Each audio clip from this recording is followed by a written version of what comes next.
Hey guys, Blake Hill here, and today I'm going to be talking about bouldering. Now it's a little bit different than rope climbing.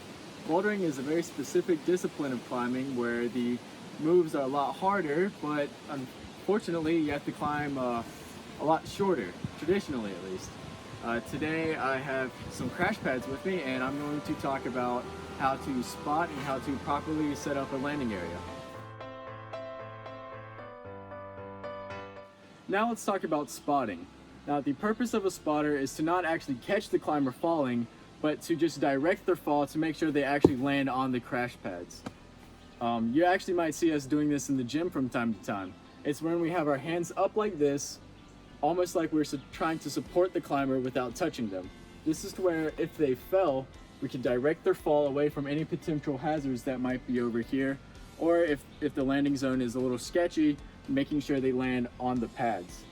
It is important as a spotter that you have your hands closed like this when you're spotting. If you keep your hands open and your fingers separated, the climber could fall and actually hit the top of your fingers and bend them back and potentially breaking or spraining a few fingers. So it's a lot less risk when you have your hands closed in kind of like a cup shape. So now let me go over how to fall. Falling is actually really important. If you fall wrong, you can injure your ankles and your knees. So in order to fall properly, first let me talk about how to do it in a gym setting where you don't have to worry about rocks or any landing zone. Instead of just landing flat on your feet and then kind of going down, you actually want to land on your feet and then roll back into it. So once you land, just kind of sit down like you're sitting in a chair and allow your feet to go up. Now what that looks in real time, I'll just fall for you.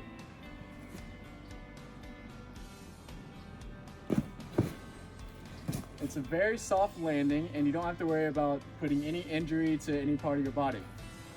Unfortunately, when you're outdoors, you might not have that luxury. So again, just be very careful when you're climbing outdoors. When you get done climbing, this is the most important thing. Make sure, double check around you, and just make sure that you picked up everything that you brought with you and left not a single piece of trash. It is important that before you leave, you make it look like you weren't even there and leave no trace that you visited the spot. This ensures that the beauty of the area is protected and that future generations of climbers can come here and climb as well. Thank you guys, and see you next week.